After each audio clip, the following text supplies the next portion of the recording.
कजरी भी तारा को सीने से लगाकर रोने लगती है और तभी दरवाजे पर खटखट होती है। दरवाजा खुलता है और माला कजरी को इशारा करती है।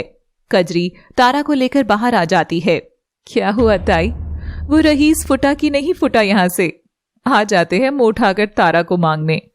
माला की हवेली की शान है तारा, अगर उसे हासिल करना है तो दाम नहीं दिल चुकाना होगा। हाँ कजरी, तारा का सामान बांध, अब इसका जाने का समय आ गया है। ये सुनते ही तारा और कजरी एकदम हिल गई थी। तभी तारा को पीछे से आकर गोविंद कमर से दबोच लेता है। आए हाय, आखिर में आ ही गई तू मेरे हाथ में तारा रानी। अब तेरे सुनहरे बदन को इतना प्यार करूंगा कि तू जगमगा उठेगी। सब्र कर गोविंद सेठ, इसे पहले लेकर तो जा, फिर चाहे जो करना। कुछ देर पहले गोविंद के बार बार कहने पर भी माला नहीं मानती है। निकल जा सेठ और आगे से अपनी औकात देखकर आना। औकात? गोविंद पैसों से भरा बैग माला के आगे फेंकता है। पहले एक बैग, फिर दूसरा, फिर तीसरा। इतने पैसे देखकर माला के मुंह में पानी आ गया था।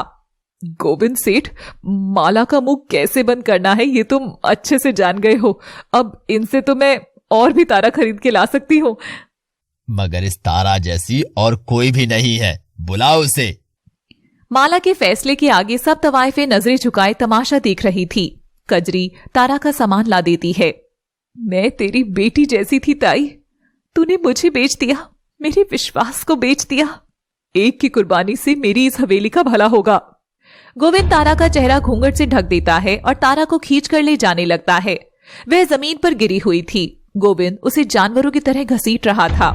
हो नदी और नारी रहे, औरों का कलंक सर ढोते, राम तेरी गंगा मैली हो गई, पापियों के पाप धोते धोते।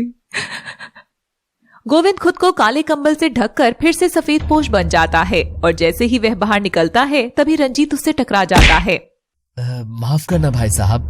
गोविंद रंजीत को देखकर सक पका जाता है, मगर रंजीत ने गोविंद को नहीं देखा था। सॉरी भाई, देखा नहीं था। वो जन्नत में जाने की जल्दी मुझे ना अंधा बना देती है।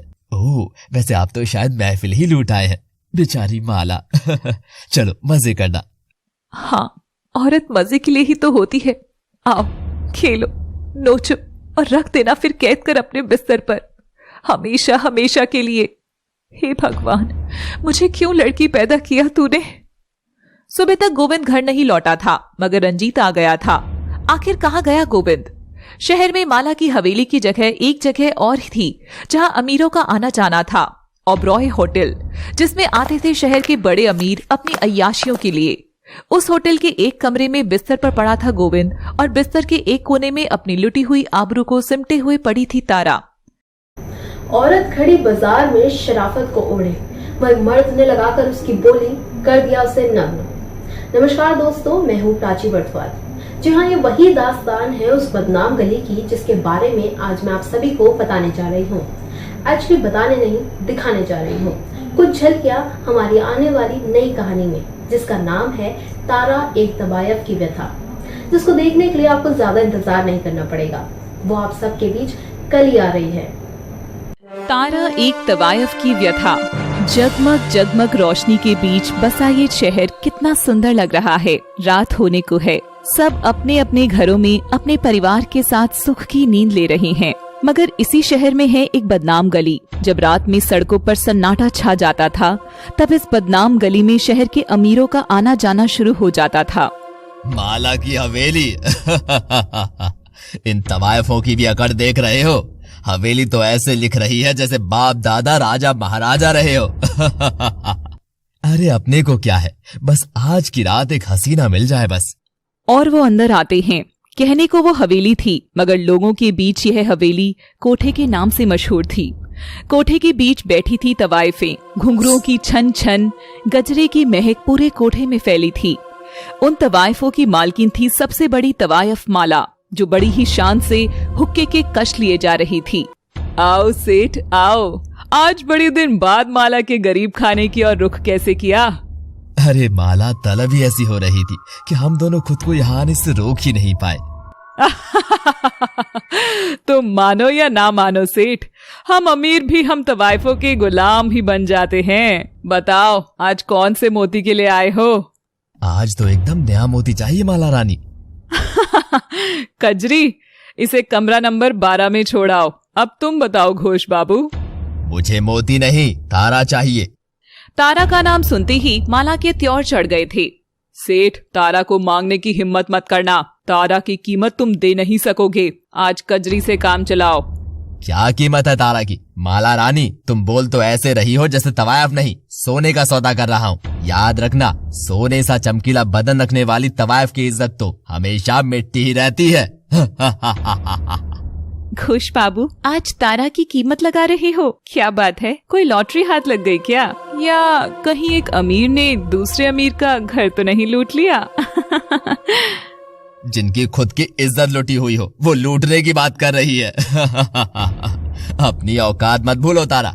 औकात तो बाबू तुम्हारी भूख से बहुत बड़ी है। अगर तवाइफें ना होती तो सड़कों पर बलात्कार की संख्या बढ़ती जाती।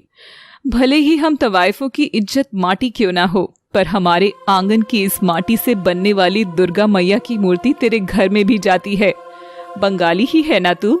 क्या तुझे इतना भी नहीं पता, जिस जमीन पर तू खड़ा है उस आंगन की माटी हर माटी में सबसे पवित्र और शुभ है। माला ताई, इसे कहो चला जाए, आज मेरा मूड नहीं है। हाँ। घोष का बहुत अपमान होता है और वह संजय के साथ चला जाता है। यार, तू भी इतना क्या नाटक कर रहा था? आखिर तारा में ऐसा क्या है जो तुझे वही चाहिए थी? कोई और मांग लेता। तारा में वो अकड़ है जो यहाँ की किसी भी तवायफ में नहीं है, और देखना एक दिन मैं वही अकड़ कुचलूंगा। अरे तारा ऐसा पंगा लेगी तो कौन ही आएगा तेरे पास? जरा मोल भाव करते तो वो ज्यादा दाम दे देता ना। दाम नहीं, दिल चाहिए ताई। मर्द अगर दिल दे बैठे ना तो वो तवायफ के लिए भी लड़ जाता है। बस उसी का इंतजार है। चल ख्वाब से बाहर आ और अगले आदमी का इंतजार देख आगे।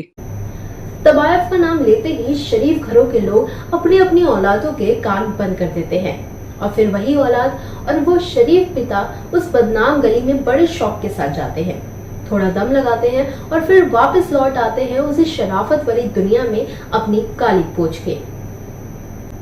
क्या कभी किसी ने सोचा है कि क्या होता होगा उस तवायफ के हर काली रात बीतने के बाद? कैसे वो नोचती होगी अपने उस बदन को उस हैवानियत को भूलने के लिए। नोचते नोचते रोते रोते तवायफे कबूल कर ही लेती है अपना ऐसा कलंकित जीवन। तो दोस्तों, हमारी इस कहानी में उस तवायफ के हर दर्द को, हर ख्वाब, हर सपना और हर सपने का कत्ल दिखाया जाएगा, क्योंकि ये सिर्फ कहानी नहीं, एक व्यथा है। इसलिए देखना न भूले कल शाम को लव सिटी पर। बाकी आपकी मुझसे मुलाकात तो होती ही रहेगी, इसलिए हमारे ब्लॉग चैनल को खूब सारा प्यार दीजिए ताकि हमें भी अलग कहानियां करने की हिम्मत मिल सके। Thanks for watching.